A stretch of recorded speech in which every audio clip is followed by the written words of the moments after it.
Dear colleagues, dear students, welcome to the 123rd meeting of İzmir Linguistics Circle. Today we are welcoming Dr. Valentina Cuccio from Experimental Philosophy Lab in University of Messina. She will be talking on epistemic injustice and metaphor resistance in the debate on schizophrenia. Valentina, you may start as you like. Thank you. Okay, so thank you very much for inviting me. It's a great pleasure for me to be here today and to discuss with you about the topic I have been working on in the last years. So let me share my screen again. A moment.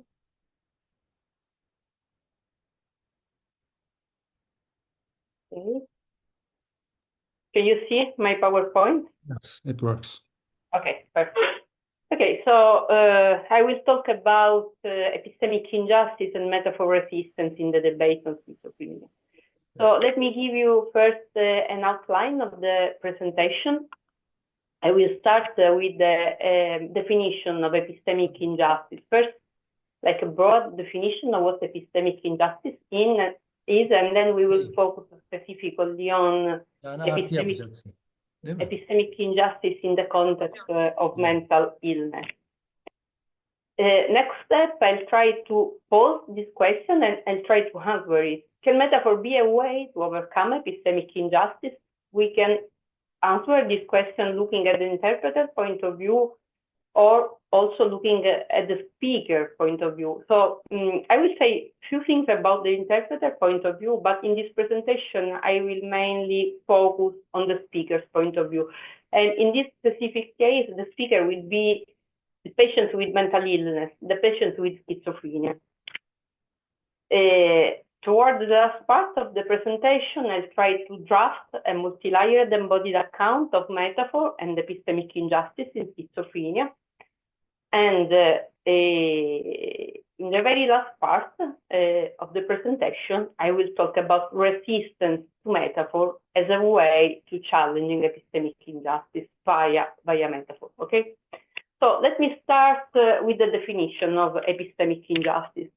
The notion of epistemic injustice was introduced in 2007 by a philosopher, Miranda Fricker, and she defined epistemic injustice as a form of injustice, as an harm directed toward individuals or groups of people in their role as knowers. There is an example I always use when I talk about epistemic injustice. This was the incipit of a paper on epistemic injustice, and it's a dialogue between a woman who is giving birth and the doctor who is assisting her. So at some point, the woman starts to say, "Oh, it's very painful. It's very painful. Can you give me the anesthesia?" And the doctor, who, by the way, was a man, says, "But why? It's not painful. We don't need it. We don't need the anesthesia." So this is clearly a case of epistemic injustice, because in this case, the woman was not considered a trustable epistemic subject. So the doctor doesn't believe what she is saying about what the woman herself is feeling in that moment, okay? Now, epistemic injustice is very common, for example, in the towards women, but also people with mental illness are very vulnerable to epistemic injustice. So in this presentation, we will focus specifically on the case of mental illness. Before we move to epistemic injustice in mental illness, just another comment about, this general definition of epistemic injustice. This notion was introduced, as I said, in 2007 by Miranda Fricker, but since then, there has been a very rich debate on this concept, on this notion, and many subtypes of epistemic injustice have been introduced.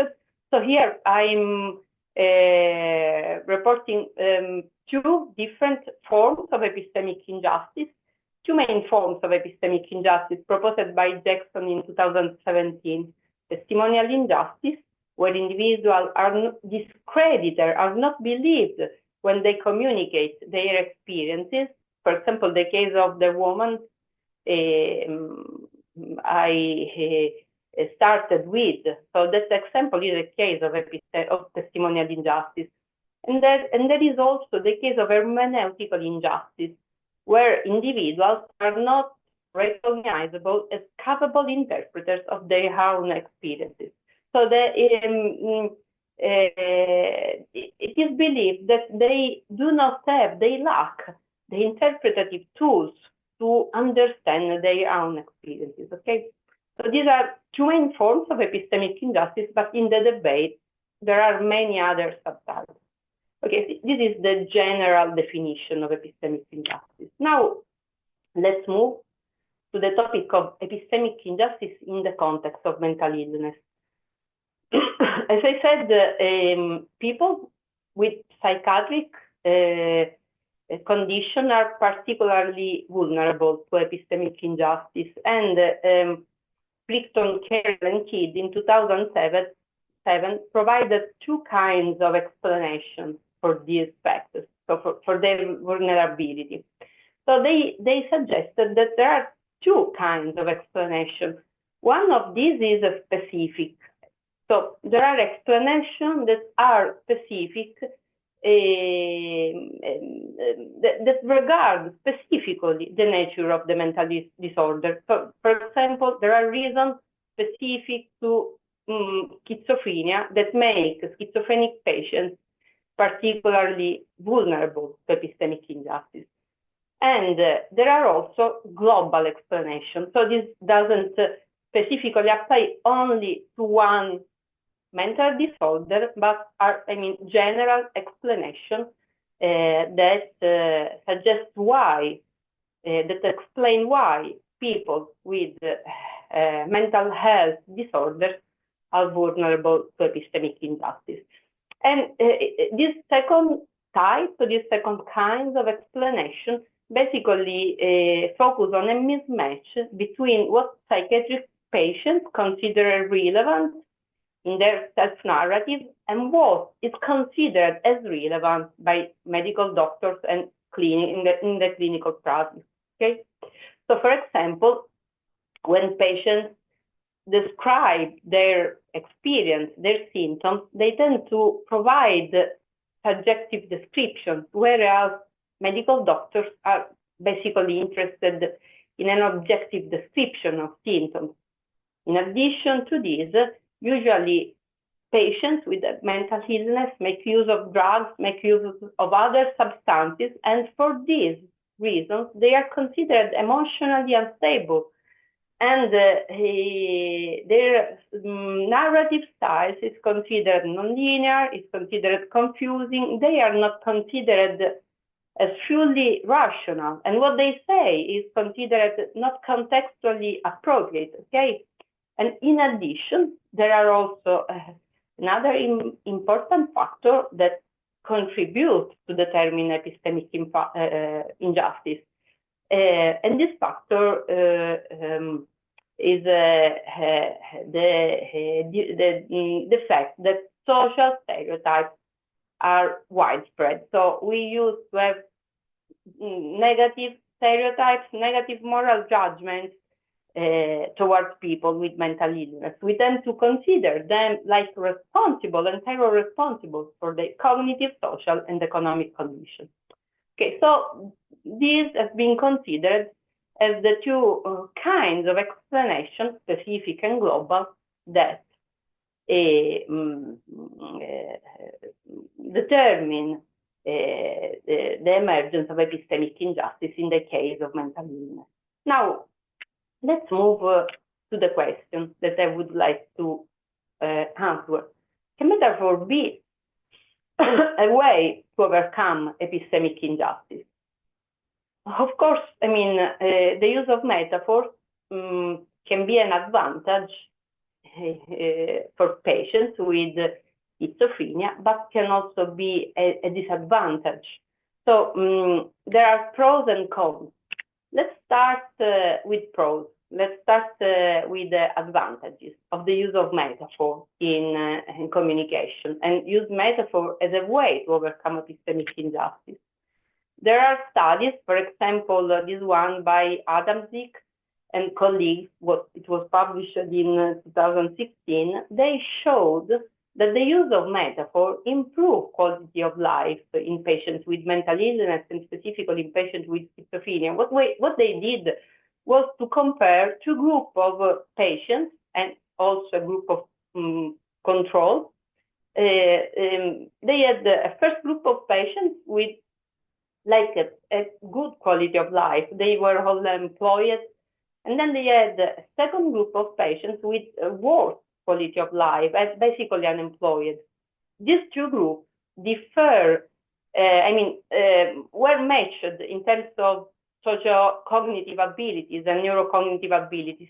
What they found is that they only differ for their communicative abilities, and specifically for the use of metaphors. So the group that was better quality of life, the group of people that were employed, used much more metaphors compared to the other group, the group where quality of life was worse, and where there was a very high level of unemployment. Okay, so metaphors seems to be a way to improve quality of life. So they could be a way to overcome epistemic injustice. In addition, there are other reasons that can explain why metaphor could be a way to overcome epistemic injustice. So we can resort to this famous paper by Orton. He published it in 1975. He suggested that metaphors have basically this function. They have the gap filling function, so they allow us to fill semantic and conceptual gaps. So this function might be very useful. They have the so-called naming function, so they provide us with like a very concise, compact way to refer to experiences, and they provide us with means to express our experiences with more vividness. So these are all advantages in the use of metaphor, and for these reasons, metaphor can be a way to overcome epistemic injustice. On the other hand, there are also disadvantages, and specifically, in the case of schizophrenia, we know that patients face difficulties both in producing and understanding metaphorical language. There are several studies suggesting this. So they have a specific deficit in production and comprehension of figurative language and metaphor in particular. Now, let's try to focus on the interpreter point of view. I will be very brief, and because I want to focus, as I said at the beginning, mainly on the speaker point of view, and the speaker is the patient with schizophrenia. So let's start from the interpreter point of view, and let's see what metaphor can do. In this case, to help overcoming epistemic injustice. So what we know is that in the case of epistemic injustice, there is a missing affective attunement between the interpreter and the speaker. Why? Basically, because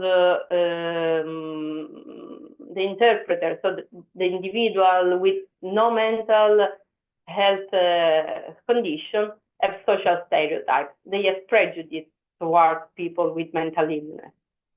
They also lack, they do not have trust, they do not usually have empathy towards people with mental illness. They fear consequences when they interact with patients. For example, they often fear aggression, and they tend to avoid any extra communicative effort in the communication, in the interaction with individuals with schizophrenia. So for this reason, there seems to be this lack of affective attunement. Now, what metaphor can do in this case? why and how they can be, they can help us in overcoming epistemic injustice. So the idea is that in the case of the interpreter, metaphor can help the interpreter, the hearer, to discover features that he used to ignore about his her interlocutor. And metaphors can do so because they make use of mental imagery. Here I have several authors, for example, the French philosopher Paul Ricoeur, who in 1978 suggested that metaphor provide a contact with an image. Metaphor suggests directions in which to look, change the perspective, evoke perceptual features, alter our possibility of thinking. So metaphors basically allow us to discover features that we ignored, we used to ignore in our interlocutor. And they do so because they feed mental imagery. So they can be useful in overcoming epistemic injustice from the point of view of the interpreter, okay? But now I will move to the point of view of the speaker. That is what I'm most interested in. And I will start presenting very briefly what schizophrenia is. So we know that it is a psychiatric disorder characterized by heterogeneous clinical manifestation ranging from, so it has a broad spectrum ranging from positive symptoms, such as delusion and hallucination, to negative symptoms, such as, for example, abolition. So now the definition and the boundaries of this condition have changed, are still object of discussion. However, we know, that schizophrenic patients, this aspect has been widely recognized by the scientific community. Schizophrenic patients seems to have a communicative pragmatic deficit, okay? And specifically, what we know is that they have difficulties, they face difficulties in understanding non-literal usages of language. They have difficulties in understanding irony. They have difficulties in understanding indirect speech acts. They have difficulties in understanding figurative expression, not only metaphors, but also, for example, idioms and proverbs. What about metaphors? With regard to metaphors, we know, there are really several studies suggesting that healthy control outperform schizophrenic patients in a comprehension task. However, the reason for these comprehension difficulties and the mechanism underlying them are still unclear. Valentina Bambini, in a paper published in 2018, discusses this mechanism.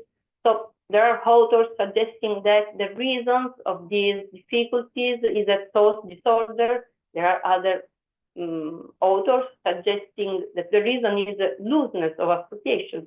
This topic is still our object of discussion. That is another feature that seems to be, widely recognized by the scientific community. So this feature is concretive. We know that people with schizophrenia tend to interpret figurative expression literally. Here I have a quotation from another paper by Valentina Bambini and colleagues, published in 2020. She says, when asked to explain the meaning of a figurative expression, patients with schizophrenia might exhibit the tendency to adhere to the literal meaning. For instance, when presented with the Italian proverb, the wolf loses the fur but not the habit, which is the equivalent of the English expression, a leopard cannot change its pose, the patient replied, it means that the wolfhound loses its fur, which is a normal thing, but maybe it does not lose the habit of eating something rather than others. Okay, so they tend to interpret figurative expression with their literal meaning. And in this paper, Bambini and colleagues explain concretism with a general impairment in abstract thinking. So they have an impairment in this kind of thinking, and for this reason, when they interpret figurative expression, they adhere to the literal meaning of this expression. Okay. Concretism is a feature of schizophrenia, which is widely recognized by the scientific community. So it's something like it's very well recognized. I mean, it's something not really object of discussion anymore. However, as we are going to see, we did a systematic review of the studies suggesting that concretism is a feature that characterizes schizophrenia, and what came out from this review was really surprising, because we found that the findings, the data suggesting that concretism is a feature so well established in the profile of schizophrenic patients are not really robust. Okay, we will see these. I will go back to this point at the end of the presentation. So far we have talked about metaphor comprehension. What about production? So the first thing that we need to say is that there are really lots of studies on metaphor comprehension and very few about metaphor production. Here I quoted 3 studies: Elberwag colleagues 2011, Littlemore 2019, Despot and colleagues 2021. But really, I think we can count in the finger on one hand the studies that focused on metaphor production in schizophrenic patients. There are really few studies. Now we also are running a study on metaphor production in schizophrenic individuals, and what we found aligned with what this literature suggests. In other words, we found, as Elberwag, Littlemore, and Despot have already found, that patients produce a similar amount of figurative language compared to control. So what is interesting is that schizophrenic patients seem able to produce embodied metaphors, okay, to describe their illness. For example, Jeanette Littlemore discusses this aspect. And what she says is that they do use embodied metaphors, so metaphors that have bodily experiences as source domain, but the way schizophrenic patients embody metaphors differ compared to the way controls produce and use embodied metaphors. So in other words, the way the body enters the metaphorical analogy is different in schizophrenic patients compared to controls. Why? So we have touched a very important point of the presentation. Here is an example from Littlemore study in published in 2019. So as I said, we have touched an important point. So we know that schizophrenic patients do produce embodied metaphors, but it seems that these metaphors are are different from the ones that are frozen, that are common, familiar in the linguistic community. So the way they embodied metaphors is different compared to the way non-schizophrenic individuals do use the body in the construction of an embodied metaphor. As I said, this point is very important. Why?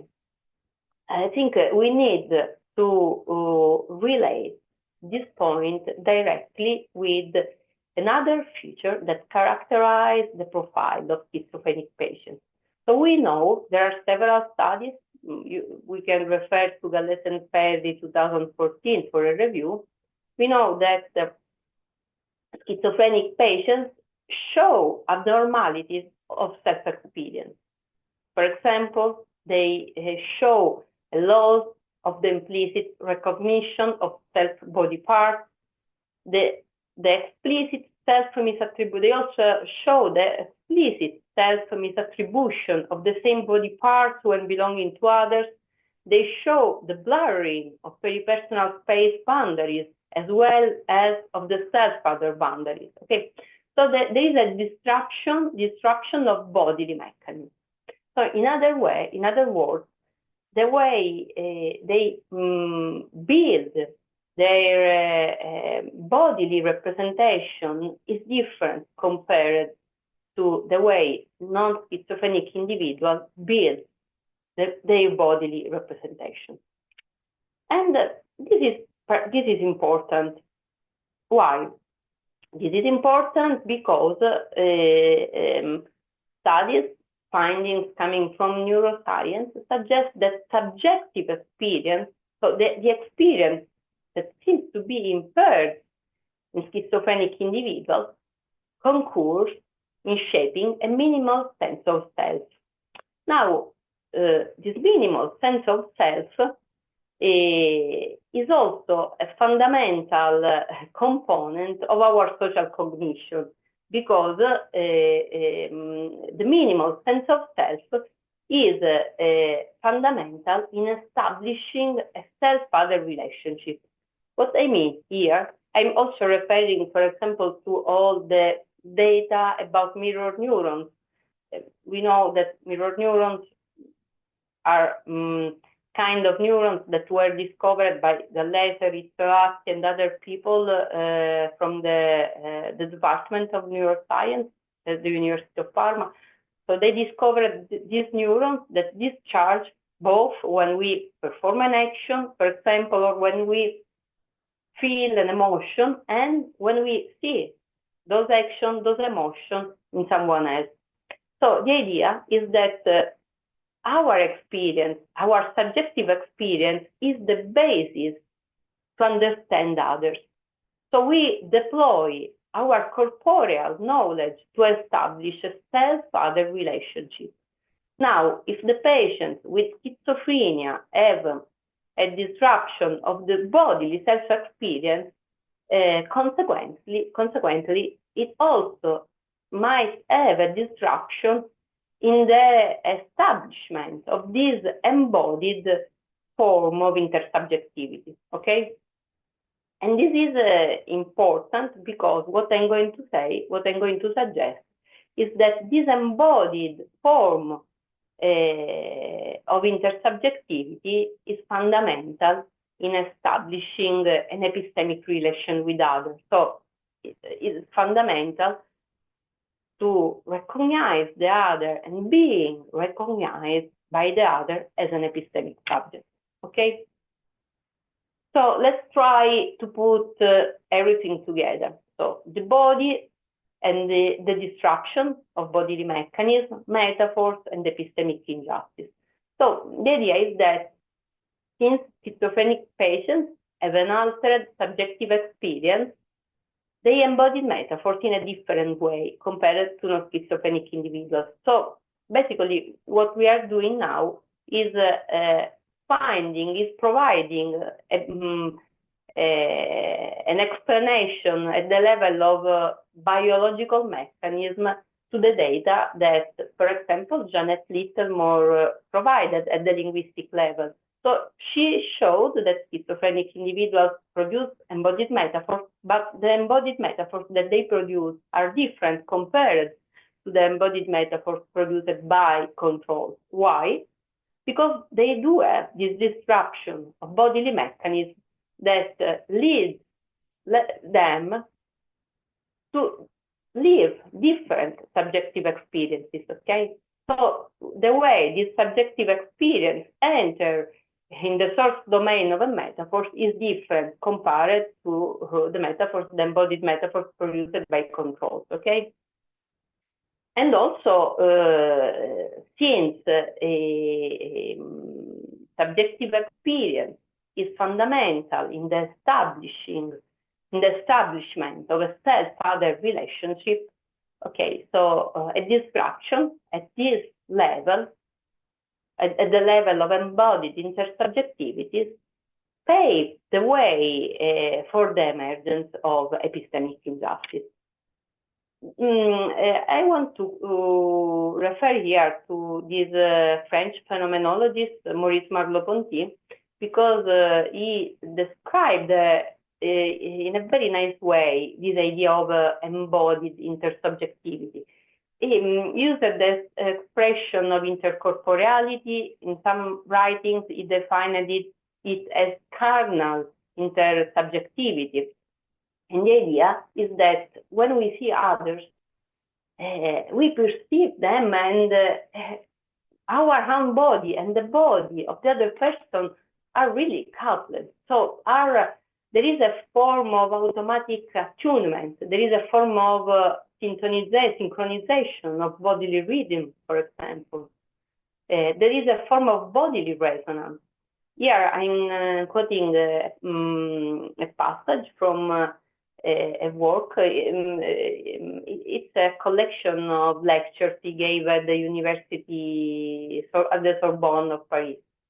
And he says, in perceiving the other, my body and these are coupled. So there is really a coupling of my body and the body of the other person, resulting in a sort of action which pairs them. This conduct, which I'm able only to see, I live somehow from a distance. I make it mine. I recover it or comprehend it. Reciprocally, I know that the gesture I make myself can be the object of another's intention. So the idea is that we automatically, there is a form of automatic resonance, a form of automatic attunement between our own bodies and the body of the other person. We can explain this automatic attunement in terms of mirror neurons. So we see the other person doing something, experience something, feeling something, and we automatically simulate those experiences in our own brain, okay? At the phenomenological level, Merleau-Ponty described this experience as a form of intercorporeality or as a form of embodied intersubjectivity, okay? Now, the idea is that intercorporeality really is like a fundamental mechanism to recognize the other and being recognized by the other as a self. And being recognized as a self is the condition for being recognized as an epistemic subject, as a subject able to know the world and to know his own experiences. There are several studies from developmental psychology that show that intercorporeality really characterizes the ontogenetic origin of social cognition. There are several studies, for example, that show that from the very beginning of life, so from the very early day of our life, we automatically attune with our caregivers. For example, in terms of the rhythm of the heart, the rhythm of our breathing. So there are several studies showing, for example, this automatic bodily resonance. And what I want to suggest and what I want to emphasize is that while intercorporeality is foundational in early development, it remains operative throughout adulthood and continues to structure everyday linguistic and communicative practice. So in other words,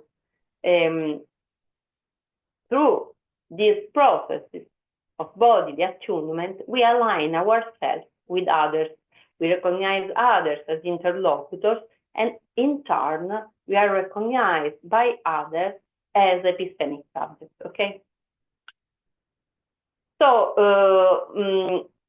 at the beginning of the presentation, when I outlined, I provide you with an outline of the talk, I suggested that we can answer to the question about the role of metaphor in overcoming epistemic injustice, both from the speaker point of view and from the interpreter point of view. So what we are now doing, looking at the notion of intercorporeality, is focusing on the so-called in-between space. So we are now focusing on the relationship between the speaker and the interpreter. That I think is the most important component. I mean, the relationship is the aspect that we need to focus on when we want to understand epistemic injustice, okay?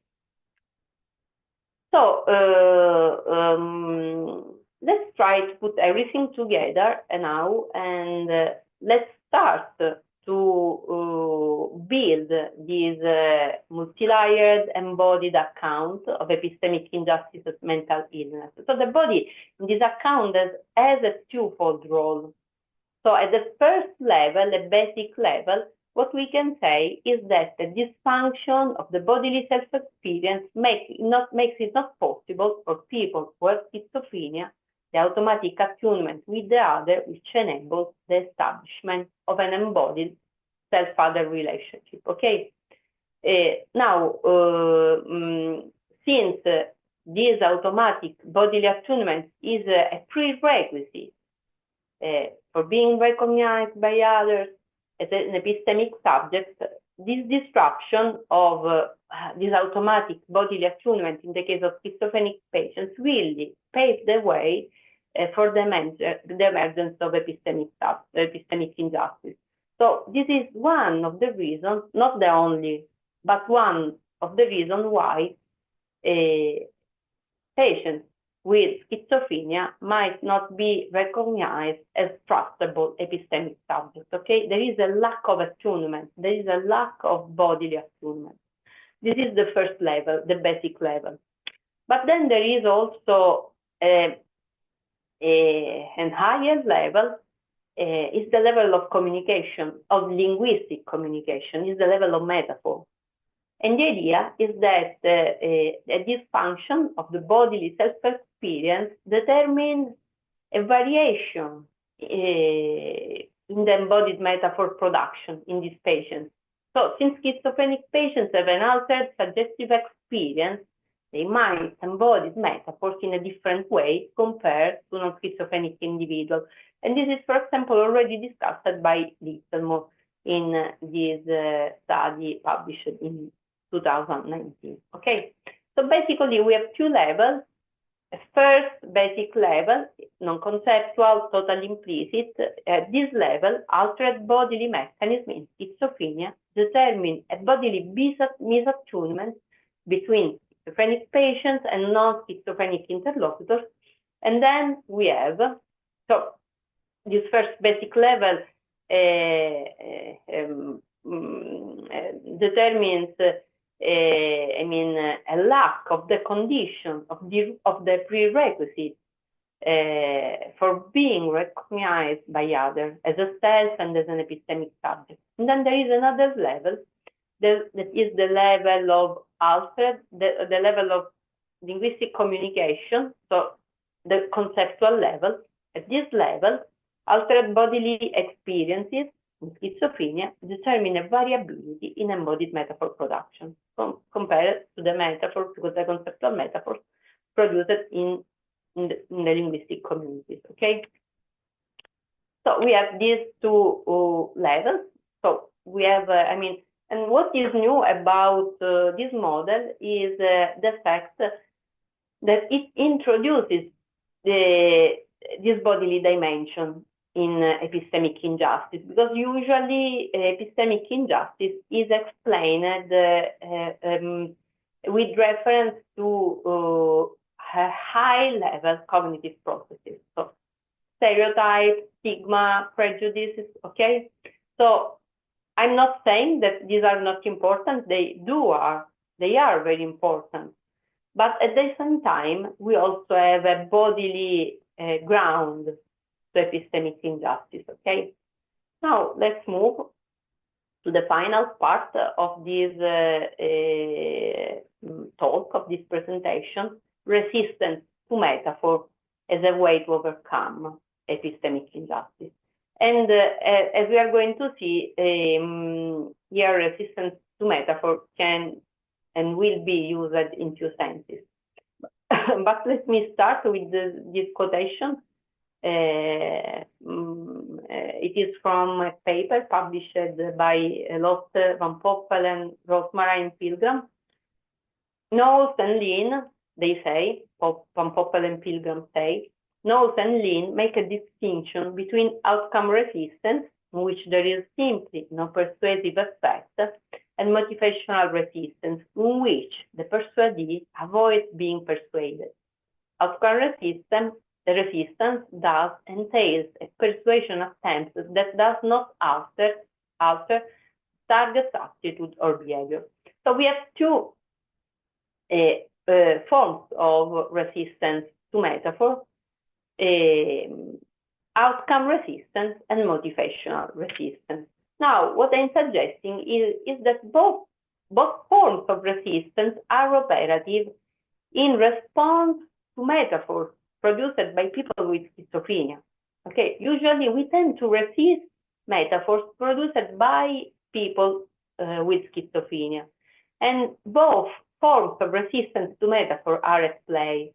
On the one hand, because the metaphors produced by people with schizophrenia are diverse, are creative, compared to those familiar within the linguistic community, they may appear awkward or unconventional, leading to the failure to be recognized or accepted as metaphors.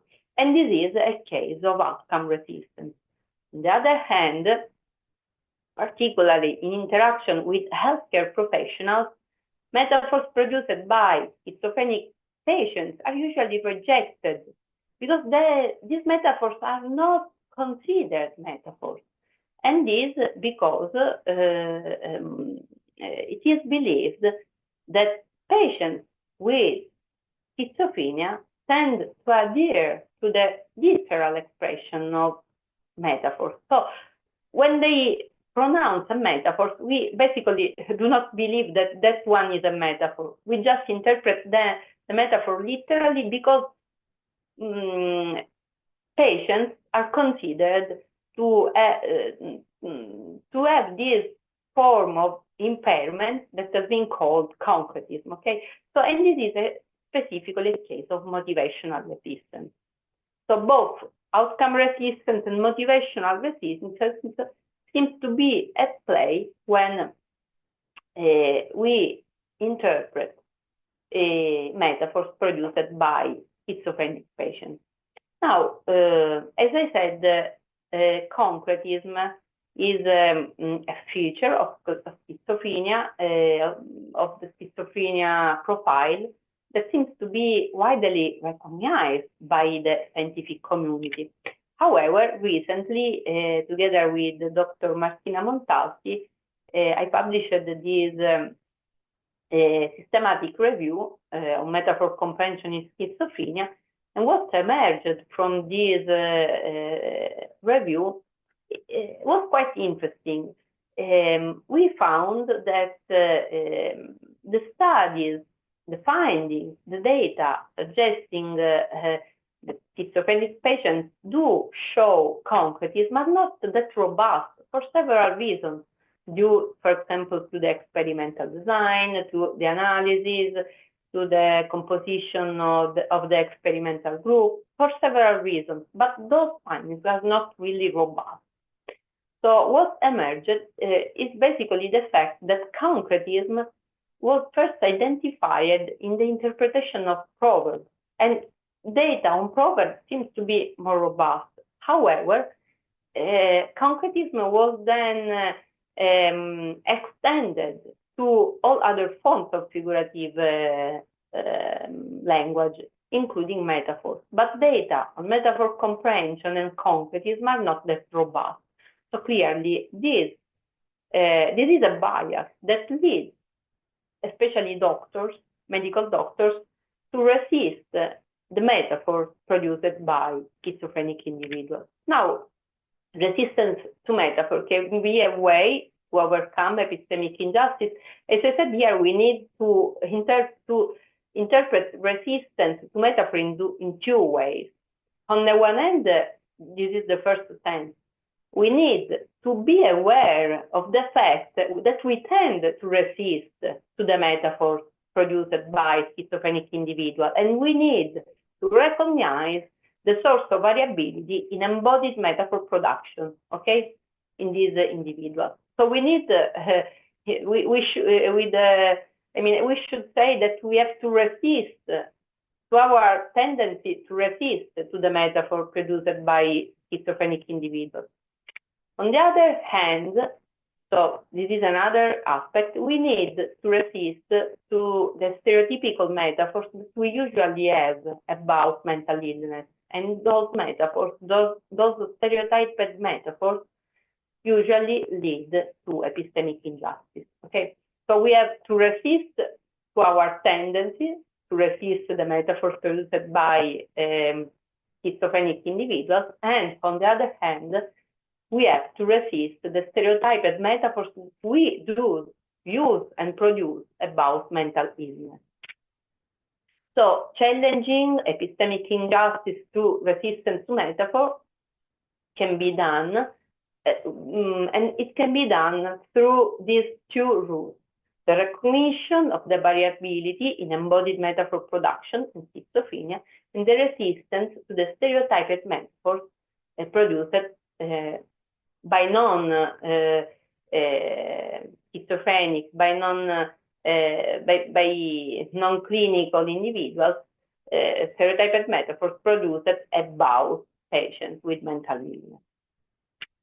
So thank you very much. This presentation and the research I presented today is part of the research we are carrying out thanks to a grant we received by the Italian Ministry of University and Research.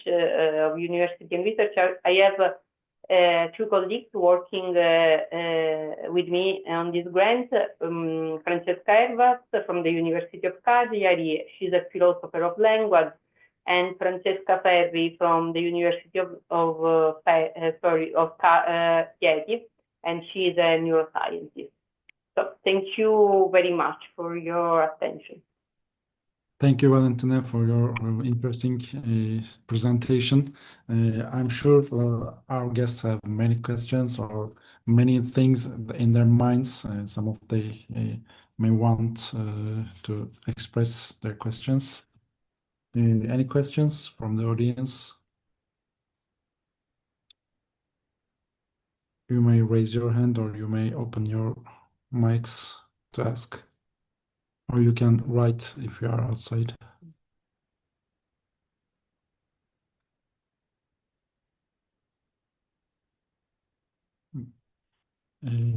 Yes, Mr. İbrahim Duvarcı. Thank you very much for your presentation. I'm a psychiatrist over 30 years. Schizophrenic patients are not a homogeneous group, so yeah, they differ from their gender and the longevity of the illnesses, the treatment resistant and not treatment resistant. Some are in their early periods of illnesses. I mean, just diagnosed just 3 years ago, and some patients have a history of 30 years of schizophrenia with lots of different medications. Some patients quickly recover after initiation of treatment, and some patients are very resistant even to 3 or 4 medication combination. So do you, in your studies, how you choose the schizophrenic patients? the DSM diagnosis or ICD diagnosis of schizophrenia is sufficient for your including schizophrenic patients in your studies, or you differentiate or take just a subgroup of schizophrenic patients? Thank you very much. Thank you very much for your question. This is a very important point, and this point is one of the points that we specifically discussed in the systematic review I presented, because this is one of the points that makes data not really generalizable. What I mean is that if we look at the data on metaphor comprehension in schizophrenia, all the studies that have been run so far, there are really lots of studies on metaphor comprehension in schizophrenia.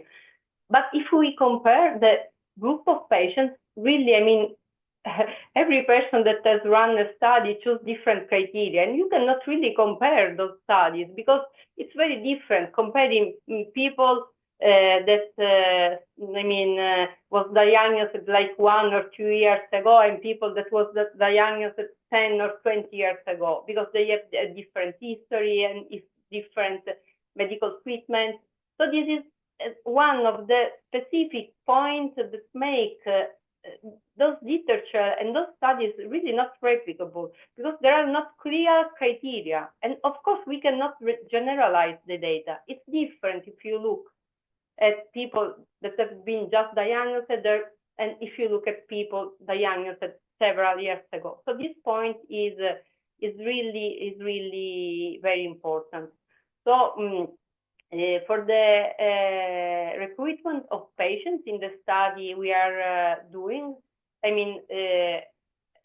my background is in philosophy, so we have the units in Chieti with the neuroscience and psychiatrists, and they are recruiting the patients. And what we tried to do was to make our group homogeneous from this point of view, and we chose to have patients that have been diagnosed like not 20 or 30 years ago, but the people that are like diagnosed in the last few years, okay?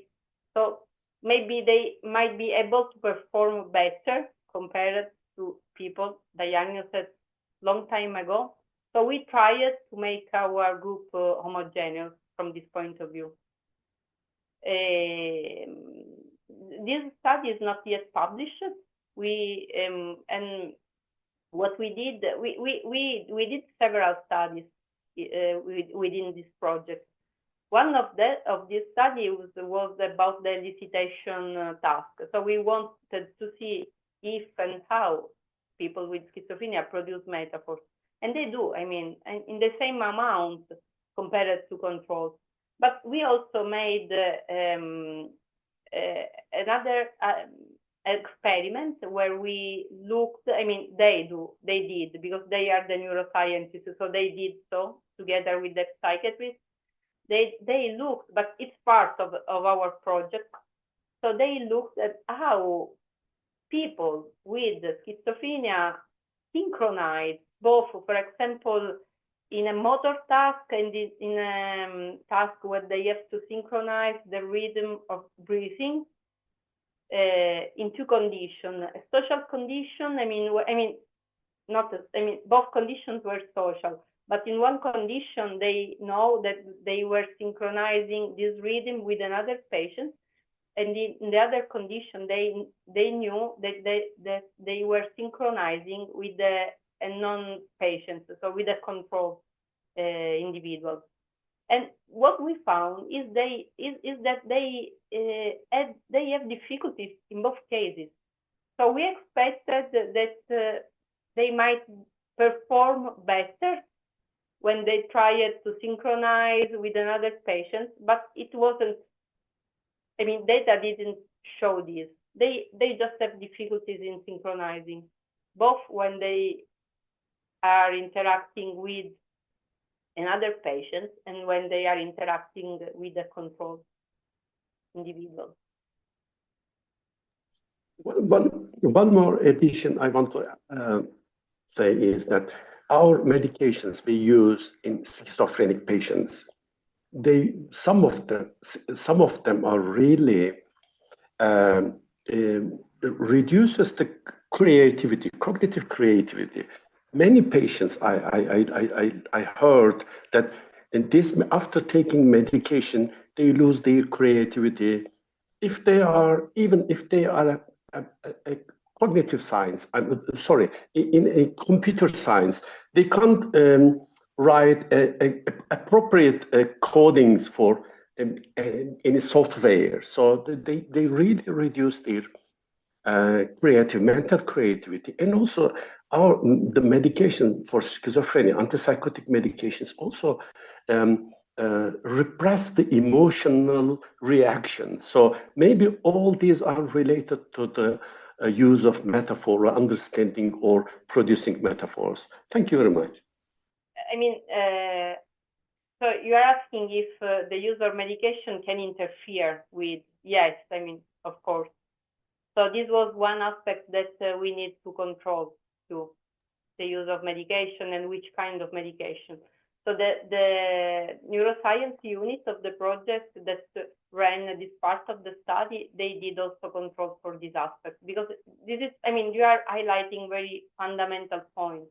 So the answer is yes, of course, medication really affects creativity and the production of metaphor and the expression of emotion. So they had to control these aspects and to make the group heterogeneous, I mean, not heterogeneous, they had to control the group for this aspect. So they all had to have the same kind of medication.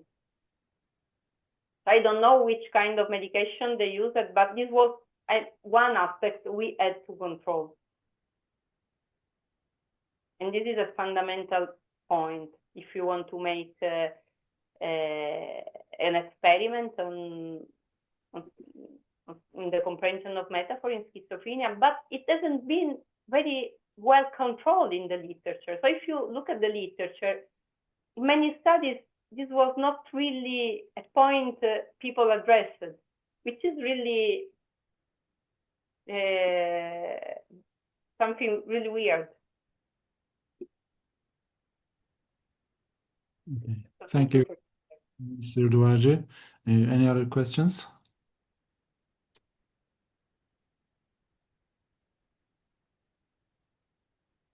I think our students are a bit shy, but I want to ask a question. In the metaphorical expressions the schizophrenic patients produce, do you have any parallelism between non-schizophrenic individuals, especially about their illnesses? Do you have? Sorry? Especially about their illnesses. When they produce metaphors about their illnesses, their mental condition, did they use the same metaphors, or did they change the body parts? So in part they also use conventional metaphors, but they are also creative. So you see, they also, for example, in the quotation I had from Jeanette Littermore's study, I'm here. I'm sharing again the screen so you can see the quotation. Just a moment.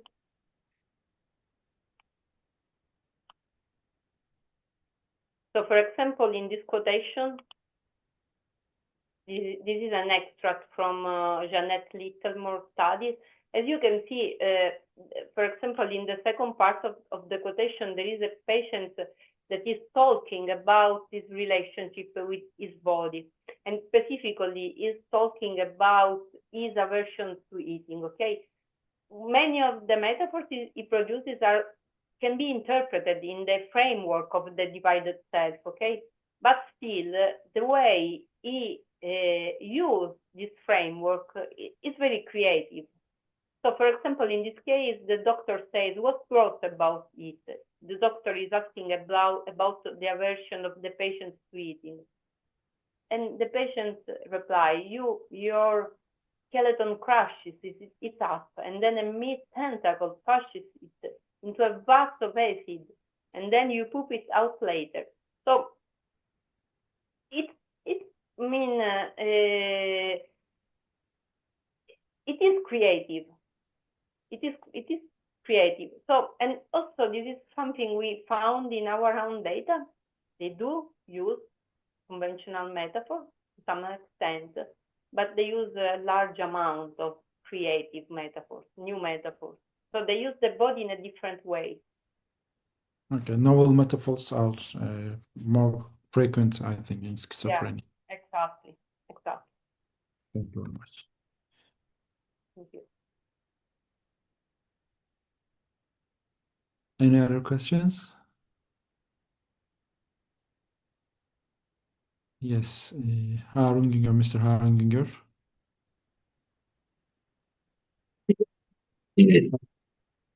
Prof, can we say that metaphor is a defense mechanism in schizophrenic patients? Thank you for. I cannot hear very well. There's a problem with your sound. I said again. I'm saying again. Okay. I mean that.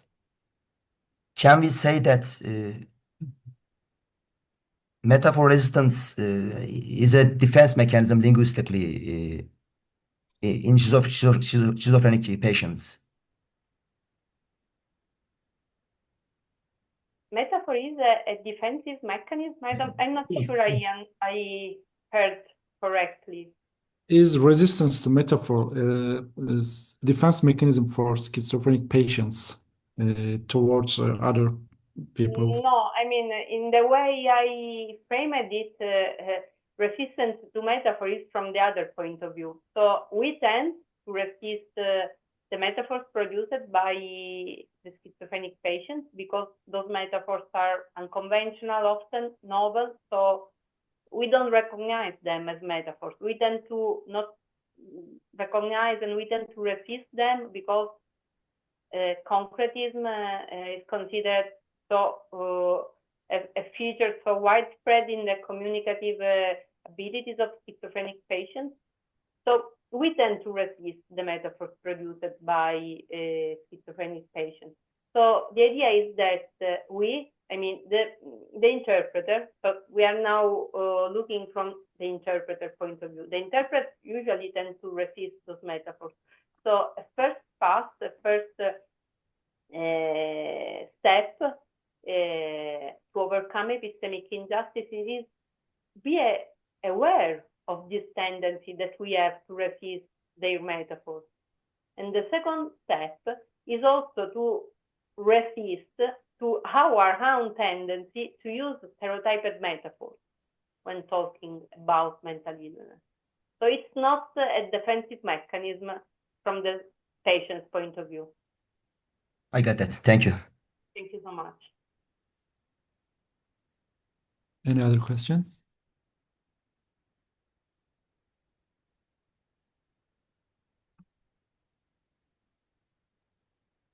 I think that's okay for now.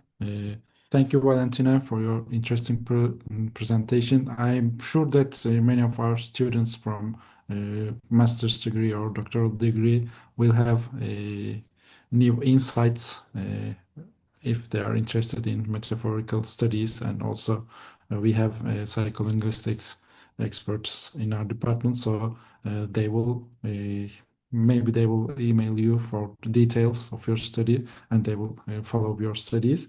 Again, thank you for sharing your time with us. Thank you for inviting me. It was a great pleasure, and please keep in touch. If you have any other questions, feel free to contact me. It will be a pleasure for me to answer. I'm sure our department will keep in contact with you. Thank you very much. Okay, thank you. Dear guests, thank you for your participation in our presentation. We thank Dr. Valentina Cuccio and say good evening to you all. See you next week. Okay, good evening. Bye-bye.